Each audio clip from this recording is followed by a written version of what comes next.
Shalom. I want to start off by giving all praises, honor, and glory to Yahweh, Ba'ashem, Yahweh Shai, Ba'ashem, Rakakodash. Double honors to our venerable apostles and others at Great Millstone who are well, and peace and blessings to our Lord's elect, the house of David. It's a brother Haran coming back at you with another lesson, Lord willing to be edifying and uplifting unto the elect. All right, and I'm just going to jump right into it. Start off with the first precept. There's the book of Jeremiah, chapter 50, verse 33. It says, "Thus saith the Lord Yahweh of hosts, the children of Israel and the children of Judah were oppressed together, and all that took them captives held them fast. They refused to let them go." All right, they refused to let them go.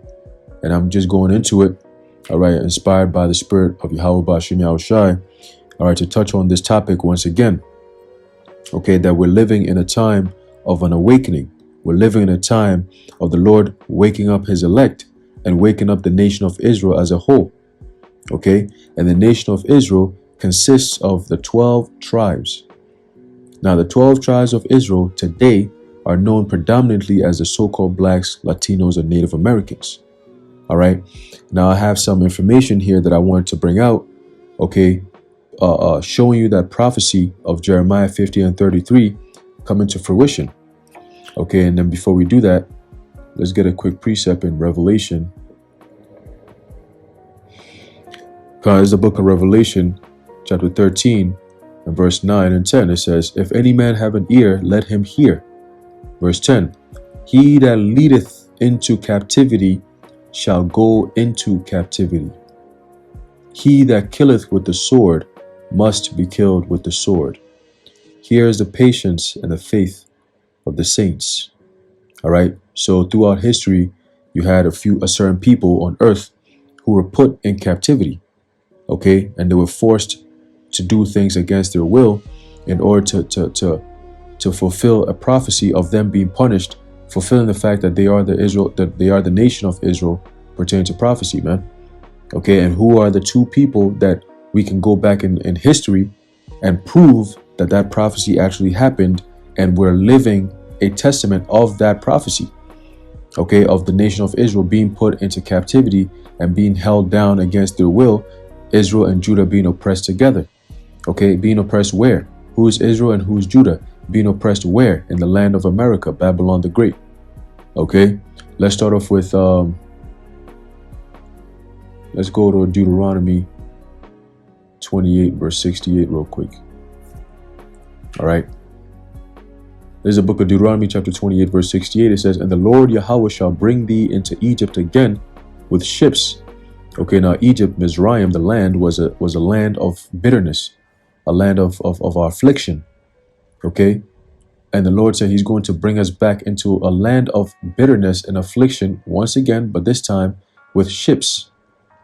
Okay, he's going to bring us this time with ships, and I have an account on that is known as the transatlantic slave trade, right? "By the way whereof I spake unto thee, thou shalt see it no more again." And that's talking about the wilderness, because we never went back to the wilderness, right? "And there ye shall be sold unto your enemies for bondmen and bondwomen, and no man shall buy you." In other words, no man shall save you. Okay, so Abraham Lincoln didn't end slavery. He just transferred it from one end to the other. Okay, it was all about the Union. It had nothing to do with the slaves. He said it. There's a quote that says that there's a quote from Abraham Lincoln who said his main concern is the Union.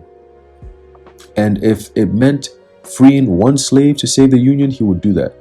And if it also meant freeing all slaves, he would do that as well. And he also said if it meant not freeing a single slave at all to save the Union, he would do that. Okay, so he was willing to do what it took to keep the Union going over the Confederacy, because why?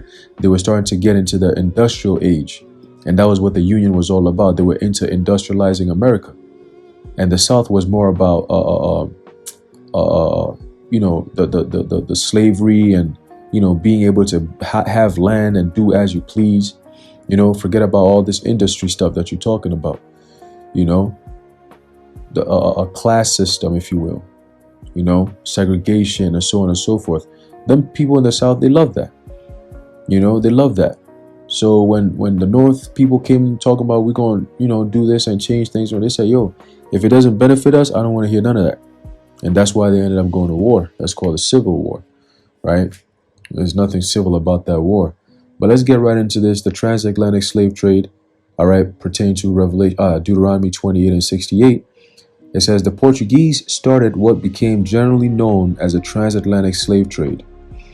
This evil that compares to none in the history of mankind within the last 2,000 years has its effect being felt even today in every sphere of life of African Americans, or in this case, the Israelites.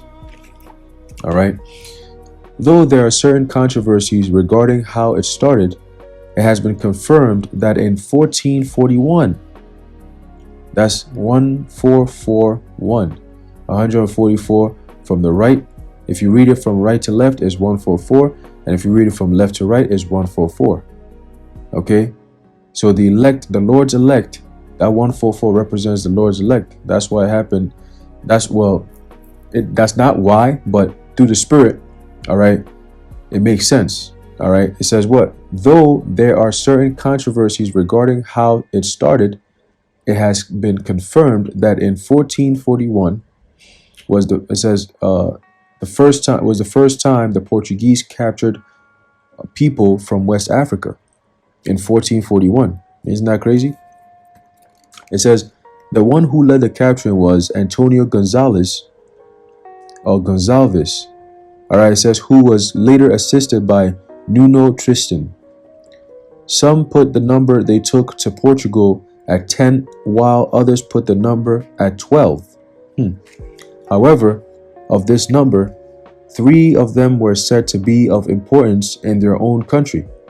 Proving their willingness to pay for their release, they were sent back in 1442 in exchange for 10 people, some gold dust, few ostrich eggs, and buckskin shield. Incidentally, this was the first gold the Portuguese had. Thus, they called this place Rio de Ouro, River of Gold, which is somewhere in Gambia. In 1443, Nuno Tristan went back with 14 captives. These results led to the first chartered company to be formed called the East India Company with approval from Prince Henry. In 1444, this company sent their caravels under Lankarit and returned with 235 captives. These people were forcefully separated and no respect was shown to their friends or relations, but each fell where his lot took him. 1/5 of every number of slaves that ended up in Portugal was given to Prince Henry as what was termed the royal fifth. These were sold to further the exploration works. On Portuguese historical records, the only reason for taking the Africans or Israelites initially was to serve as proof that the Portuguese had finally reached the black man's land and had found people truly living there. So what does that mean? That's proof, meaning what? They knew where they were going. They knew Jake was there and they needed to prove those are the people. You've reached the kingdom of Judah. Good. Those are the ones that we're looking for. So bring me proof and make sure you found those people, because we tried chasing them down during the time of the siege in Jerusalem. We tried chasing them down, but guess what? The earth was against us, so we weren't able to get them. The Lord made a way for them to escape. But now that we've gotten our hands on them, we're going to do what we got to do to them. Right? It says, when they finally arrived in Portugal, the prince saw them and was happy for 2 reasons. Firstly, he wanted some of the Africans to be educated to serve as interpreters for the Portuguese in West Africa. Secondly, the most intelligent ones, as the Portuguese put in,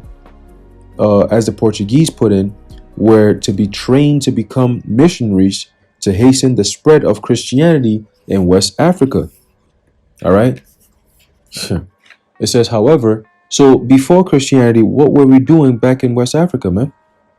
You got to think about that, right? It says, however, sadly, when these Israelite people settled down, they never returned to Africa as intended, but rather ended up in Portuguese places as slaves, or Portuguese palaces as slaves. All right. That's why in Portugal you have Jake over there, mad Jakes. Spain, mad Jakes. All right. It says, from that date, no other European visited West Africa and returned without African captives or Israelite captives. Presupposing that the Portuguese started capturing Israelites 30 years before coming to Elmina and 41 years before the castle was built. Since 1454, Spain was receiving about 250 Israelites almost every year. In Seville, the Africans or Israelites were so many that by 1475, the king deemed it fit to appoint a special judge, the Black Count, to see to Israelites' issues. So then we started to grow. Just like everywhere we go, we start growing, man. All right. It says, it has been argued that though the treatment given to the Israelites in Europe was not the same as what was happening in Africa before the Europeans, it could be said to be similar since most of them were used as domestic servants. Some Europeans even sadly suggested that by taking Israelites to Europe and making them Christians, they were doing us a favor. All right. The situation took a different turn when Christopher Columbus arrived at the Caribbean islands. There we go. So now you're seeing what happened with the Southern Kingdom, and now you're seeing what's about to happen with the Northern Kingdom. Right? It says, turned when Christopher Columbus arrived at the Caribbean islands, later known as the West Indies. And not long after, Europe realized the economic potential of the land there. There you go. Thus, silver and gold mines were opened, sugar, tobacco, and cotton plantations were established, and the native Indians, quote-unquote Indians, which are the northern tribe, the Northern Kingdom, all right, of the Caribbean islands, were forced to work. Okay, Spanish brutalities, overwork and European diseases decimated the indigenous population rapidly. For example, in Cuba in 1492, the population was about 1 million, but this number was brutally reduced to 6,000 by 1510 and about 1,100, 1,100 or 11,000. Salakia. It was, but this number was brutally reduced to 60,000 by 1510, from 1 million to 60,000, and to about 11,000 in 1518. Okay, damn. It says, humanity and common sense then dictated that the exploitation and killing of the island natives should stop. However, there was then the need to look for alternative sources of labor. Many were those who suggested using Africans, meaning the Southern Kingdom, Judah, Benjamin, Levi. Bartholomew de las Casas, notable among them maybe because of his position as a Dominican friar, suggested to the Spanish crown to arrange for Africans who were much stronger and already working under similar climatic conditions to replace the native Indians who were close to extinction. Not long after, some Africans were taken from Spain to Hispaniola, Israelites, where they were tried. It was proven that one Israelite in strength, or one Southern Kingdom Israelite in strength, was to 4 natives there. In other words, they proved to be physically strong, so demands for Africans or Southern Kingdom tribes then started. Okay? And then we're going to jump, all right, to what was actually happening. Actually, let me see if I can get that. Right. So this is the part where the scripture Deuteronomy 28 and 68 is fulfilled. And the Lord shall bring thee into Egypt again with ships, by the way whereof I spake unto thee. Thou shalt see no more again. There ye shall be sold unto your enemies for bondmen and bondwomen, and no man shall buy you. Right? So we had a build up to it. So let's get into it. Middle passage, right? It says, the term middle passage is used to describe the journey of the African captives from the points of holding and dungeons across the Atlantic Ocean to the Caribbean, Americas, and all other places the enslaved Africans ended up. That's also part of the Lord's scattering, right? How long it took a ship to go across the Atlantic Ocean to the Americas depended upon so many factors. Taking 6 weeks would be seen as a swift journey, but on the average, 12 weeks. Some cases, it could even be 4 months, right? The Middle Passage was also seen to be the worst part of the captives' story. They were brought out because it's prophecy, man. It had to be remembered. The Lord had to make sure that part was so brutal that you remember that prophecy. Man, the Lord did say He was going to do this to us, right? And look at our conditions. You see, when you go into the scriptures and you go into history, you can match it perfectly, man. You can't mistake who the Israelites are because this truth is out. Okay? And that's why these devils are scrambling. They're scrambling. They're sweating profusely every day, man. They're scrambling. You see Jake waking up, man? You think it's just we're gonna just turn it down? No. The Lord is about to turn things up. Turn up. All right. It says they were brought out from their holdings under the deck to eat and exercise, and even that was not without the whip. In their holdings, spaces were like 20 to 25 inches high. They lay side by side, unable to move and sit up. Hands and legs were in chains or shackles. Some defecated and vomited all over themselves, and in some instances, one could not get his own hand to clean his own mouth. Many died because of the way they were closely packed. Some female captives were sexually abused, sometimes until they died. In fact, it was a common place to wake up to see the person next to you dead. All right. The death rate on the ships was shockingly high.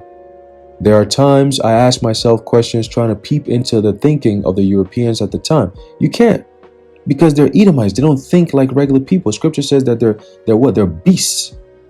Okay? They're beasts, man. You got a 21 inch space deck. Imagine sitting down. You sit, let's try to sit on the floor and just sit down. Sit on the floor and sit with your back to the wall straight and see how much space that is between. That's you gotta have, that's the spaces in the decks. If you were to sit down, it was as tall, between the spaces was about 3 feet tall. 3 feet. So if you a tall dude, you can't even sit up. You always gonna be laying down. You know? With chains and shackles on you. Just imagine that. That's the yoke of iron right there, man. And then we came over here and the yoke of iron was even intensified because we had to work. But even before you get here, look at the conditions our people went through. And this was a punishment from Yahweh Ba'ashem Yahushai. A punishment from Yahweh Ba'ashem Yahushai, man. Okay? So history is a testimony of who we are as a people. Okay? You had, man. It says, what could have been the value of life to them? Right? Did they have feelings? Were they not touched with the sufferings of the people? What an era that was. It says, getting the Israelite captives to the ships from the various dungeons and different holdings was not a day's issue. It sometimes took some days to move from one place to another to get the number they wanted, and before they set sail to the Americas and captives, the captives would have started dying. A Danish ship, L'Arberg Galley, left Guinea after they had appointed or obtained 443 Israelites, but at the time of departure, 90 had died, and getting to the other side of the Atlantic, they had 242 alive. So damn near half was gone. It says 199 had died and 2 sold. The Copenhagen's Boers had 538 slaves on board and had 238 alive, with 300 dying on the way. All right. Conditions, and that's why those bodies that were dead, those people that died, what happened is that Esau would grab them and toss them overboard, and that's why you had a lot of sharks that were following the ships, all right, because they knew that there was food to be served. All right. It says conditions on the ships made it very difficult for even the crew members who had the responsibility of dealing directly with the slaves in holdings in the ship. James Barbett suggests the tremendous heat made it difficult for the crew down below the deck to work. Strangely, the air got so bad, physicians fainted and their light could not burn. Damn. You know? Because the energy, man, it was so dark. It smelled so bad. It was such, and people had to live in that. You have a place that's so toxic that your lights can't even burn in that place, man. But you had Jake in that condition. This is what happens when you disobey the Lord. This is what happens. It says the limited air got poisoned, leading to outbreaks of fever and flu among the captives. The floor planks were smeared with toilet, urine, blood, and slime that one could describe it as a slaughterhouse. Listen to that. It says the plight of the captives to survive the journey and make it to the other side of the Atlantic did not base only on the strength of the captives, but also on extraneous circumstances. Some were very strong in spite of all the brutalities, yet were killed. In situations where there was not enough food and water, the captives were sacrificed. You hear that? So they'll decide, okay, you weak, there's not enough food. There's no point in having you just linger around, and you be sacrificed. You gone. So the rest who are strong enough could be maintained until they get to their land. Right? It says, in a situation like this, Collingwood, a captain of an English ship, Zong, ordered 133 slaves who, to him, may not make the journey to be fed to sharks. There you go. You see, 54 people were thrown overboard that same day. In some cases, the number they would want to get or to let go could be poisoned so that they would not end up losing all of them. Right? It says these atrocities prompted revolts by the captives at the least opportunity, but unfortunately, most were unsuccessful. Why? Because Yahweh Ba'ashim Yahweh Shai made sure that we would not escape that. It was a judgment that we had to serve because we had disobeyed our Heavenly Father. Going back to Deuteronomy 28 verse 68. Okay? It says, in cases where they were able to take over the ship, they did not have the skill enough to sail the ship and thus ended in a complete catastrophe. In a situation where the captives were overpowered, you see, that's another sign that the Lord was making sure that Jake was not going to escape this, man. No matter how we fought it, we had to endure, right? Until the Lord was satisfied with and his wrath was appeased, right? It says they did not have the skill. Oh no, I read that. It says in a situation where the captives were overpowered in the ship, the punishment was equally severe, ranging from flogging, shooting, and being literally executed. One of such stories recorded in the book, The Transatlantic Slave Trade, the ringleader had the right hand cut off and shown to the captives. The next day, his left hand was also cut off and shown to the rest once more. On the third day, his head was cut off and the torso hoisted onto the mainsail yard, where it was displayed for 2 days. All others who had taken part of the rebellion were whipped, and ashes, salt, and Malagetta pepper was rubbed into their wounds. Yo, Esau wicked, man. Wicked. But remember, it was Yahweh Ba'ashim Yahweh Shai who was doing this. Okay? Through Esau. So just like how he did through Esau punishing us, okay, he's saying that he's going to do the same thing. He's going to use Esau once again to bring pain and calamity upon you wicked Jakes. It's known as the time of Jacob's trouble. Okay, see, you go into the details like this, and you're like, damn, that's a lot of trouble Jake went through, even on the ships. And the scripture says the times that we're coming in is going to be like a time like never before. So imagine what could possibly overkill, like what could possibly, be worse than what we're reading right here. Imagine, just think about that. Think about that. Man. And this is history. So they know that Jake has the tendency to be rebellious. So you think they're going to come in with the mindset of, oh, let's go soft on them, because they know Jake is going to revolt again. And then they see the energy. So they're going to come in with force, tremendous force, like a time like never before. It's going to be a flood. And it's going to come in at a time that's unexpected. That's why it says, sudden destruction cometh upon them, right? As a woman that travaileth, right? And that what? And they shall not escape. You're going to get caught up in this thing, man. You know? It says, John Newton suggested there were some who were so whipped that they could not groan again until they died. Damn, bro. Hey, and everything we're reading right here, guess what? Esau, you gonna receive the same and double. Okay, Revelation 18 tells us that. Give unto her double as she has rewarded unto thee. Reward unto her double as she has rewarded unto thee. We also read Revelation 13 verse 10. He that leadeth into captivity shall go into captivity. He that killeth with the sword must be killed with the sword.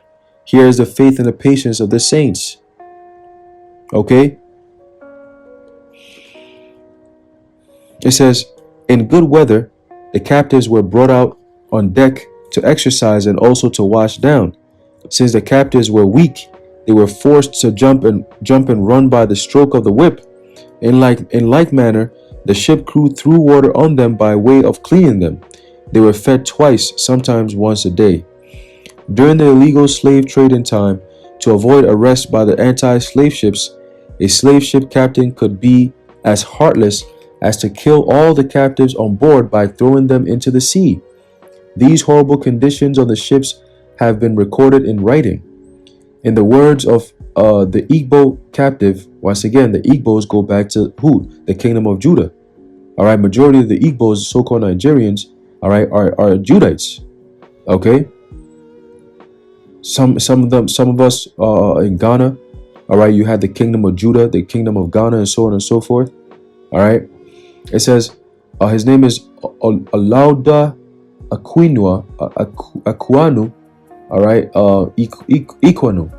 All right, in 1789, quote, I was soon put under the decks, and there I received such a salutation in my nostrils as I had never experienced in my life. So with that loathsomeness of stench and crying together, I became so sick and low that I was not able to eat. I now wished for the last friend, death, to relieve me. Damn. Oh shit. Yo, it smells so bad. This man said, I'd much rather die than to be here. Wow. You can only imagine. Hey, and even till today, when you go into if you go to certain parts where they had the slave ports, Elmina Castle out there in Ghana, and different parts, you have Sierra Leone, you have Guinea, you have Nigeria. So when you go to certain parts where they actually had these dungeons, till today, after all these years, till today, you could go in there and you still smell that. You could still have a little, it's died off a little bit, but when you walk in there, you can still smell it. There are certain parts you could tell, like Jake rubbed themselves on that part so much, you could still see the dirt, the skin dirt that was there, man, it's crazy. And that's all evidence of what this devil has done. You want to turn around and come and try to demonize us? Talking about hate speech? Look at your history, man. You've been everything but righteous, man. All you've done is wickedness. Wickedness, bro. Wickedness. To treat your fellow person this way? Come on, bro. Come on. All right, so everything we're going to do is justified by Yahweh Bashim Yahushua. Because why? He's going to give you to us. We're not going to just come in and no. The Lord is going to give you into our hands. And he's going to say, do what you please with these niggas. So you Edomites, you're done, man. You're finished. All right? You're done. You're going to serve time. It's going to be brutal. Okay? Starting with you bankers, you Rothschilds, man. When we get our hands on you, man. You Prince Philips of the world. All you niggas, man. You're going to be shackled up. And you're going to be thrown in dungeons. And you're going to be beaten. And you're going to be punished. All right? You're going to be punished for 1,000 years, man. So let that sink in. If you're an Edomite, this is your judgment. We're reading what you people did to our people. Okay? Your forefathers, we're reading what they did. This is actually what they actually did to people, man. So yeah, you got to be in the time of afraid. Start praying. You know, whatever God you believe in, you know what I'm saying? Go back to that. You want to start doing good things, start getting to that spirit, you know? Perform all your best deeds. Now, if you're an Edomite and you still want to be wicked, oh man. Oh man. If you see us, just pretend that you're a nice guy. Smile, be genuine, and we'll leave you alone. You got to be nice now. Be nice. Because you have no right to be a piece of shit after what you've done to what we're reading right now, after what you've done to our people, man.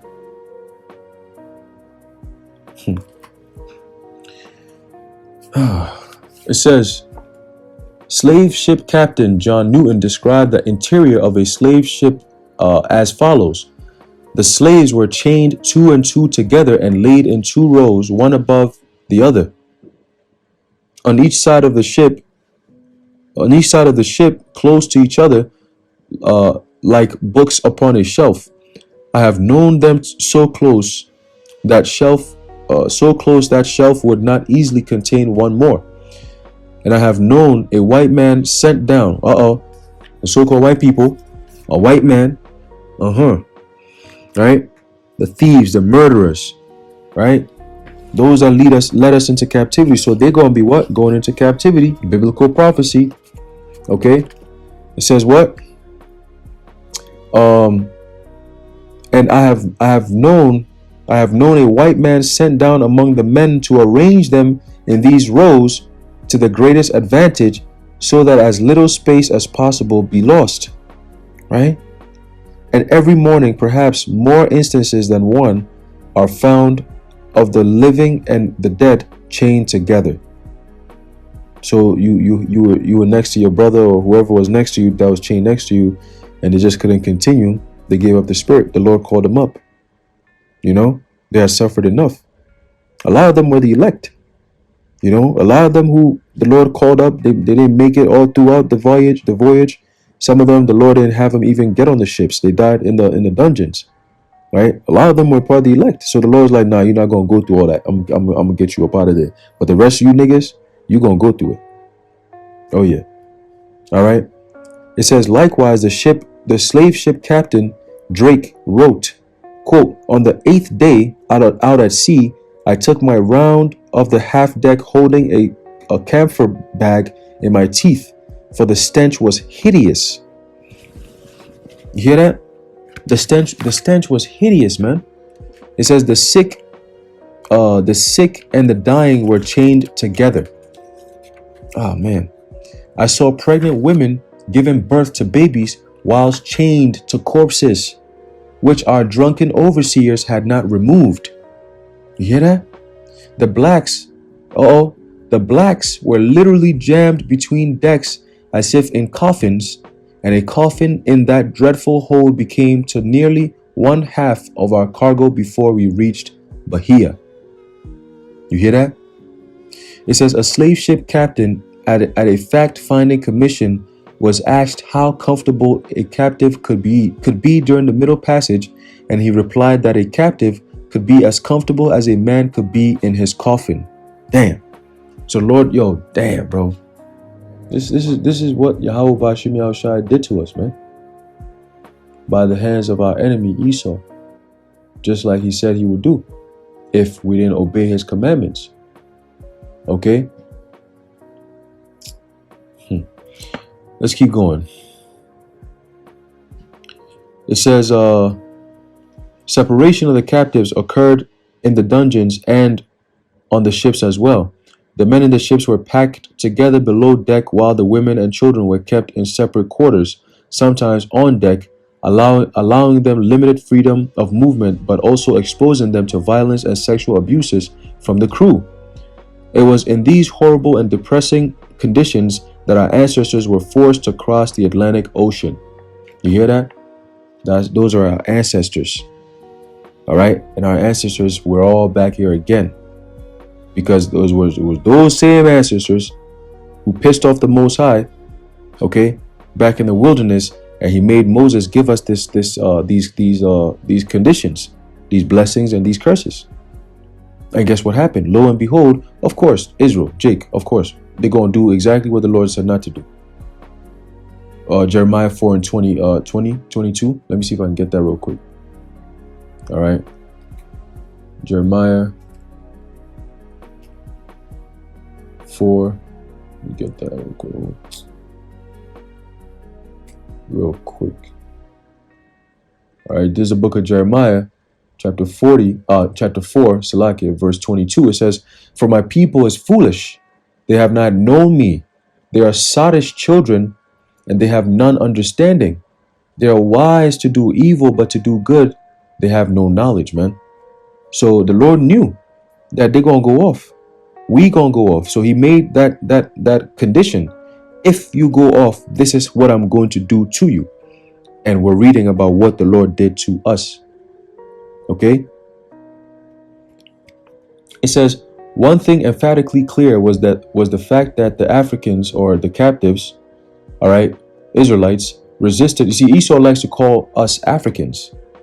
He likes to call us African. He wants to lump us all in so you can't tell the difference. No, you got to call us for who we are. Say it. Just tell us, because we know who we are. I know it. You know it. We know it. We know you know it. We know you know that we know. So why are you playing games? You know? It says, one thing emphatically clear was the fact that the Israelites resisted their captivity, individually and in groups, by whatever means available to them. So once again, it's talking about captivity. What other book talks about captivity to a certain people when they disobey their power? The scriptures. And it's pertaining to the Israelites. You see? It says, most revolts were unsuccessful and perpetrators were brutally punished, but that did not deter them. You see? Why were they brutally punished? Because you were trying to go against that punishment the Lord was putting on us. So he will intensify. Right? Some captives resisted by committing suicide, basically by jumping overboard or by refusing to eat. In the midst of these miseries, the strength of the Israelites could always be felt. You hear that? Because even in our affliction, we are still Yasharallah, the sons of the Most High, Yahweh Ba'ashem Yahushai. We are the Israelites, man. Okay? Even when you try to break us down, we still rise, man. It says their spirit always soared above and kept them through. You hear that? And what, man, it says their spirit always soared above and kept them through, man. Their spirit. All right. Let me get that. All right. Let me get that real quick in Isaiah. Once again, that spirit is going to come right back again and keep us through. Okay. This is a book of Isaiah chapter 59 and verse 19. It says, so shall they fear the name of the Lord Yahweh from the west, and his glory from the rising of the sun. When the enemy shall come in like a flood, like they did back then in the Roman Empire, they did back then when they came into the western parts of Africa and rounded us up and brought us over here, and they're going to do it again in the time of Jacob's trouble as we're approaching now. In the time of a police state, martial law, however you want to call it, is known as the time of Jacob's trouble.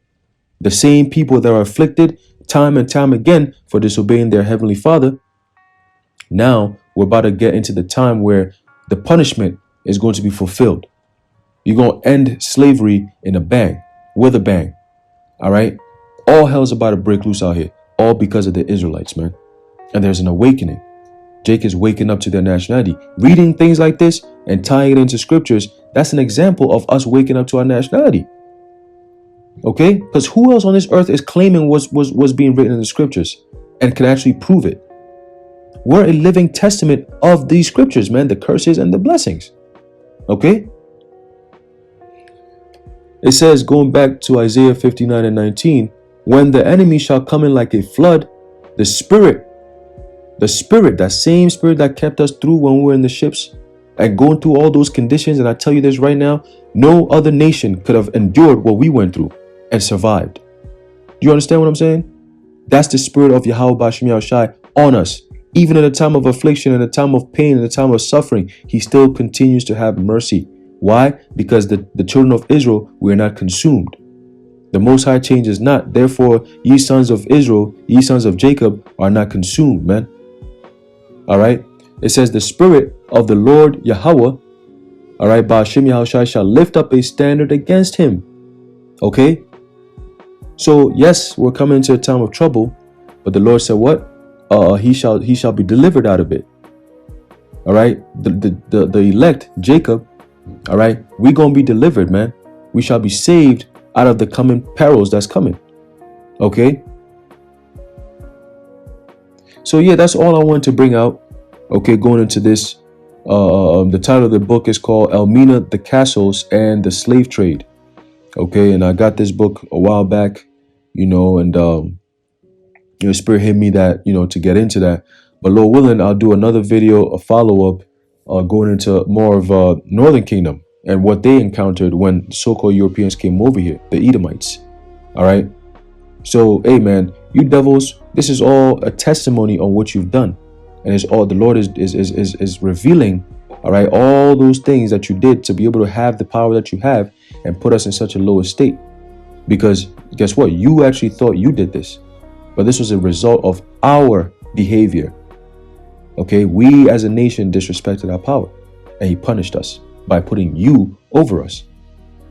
Okay, all these conditions that we're going through is explained right here in the scriptures. Okay, there you go. All right, so Lord willing, you've been edified. I want to give all praises, honor, and glory to Yahweh, Ba'ashem Yahushai, Ba'ashem L'chak Kodash, the Wadiyah, Ba'ashem Yahushai. Until next time, Shalom.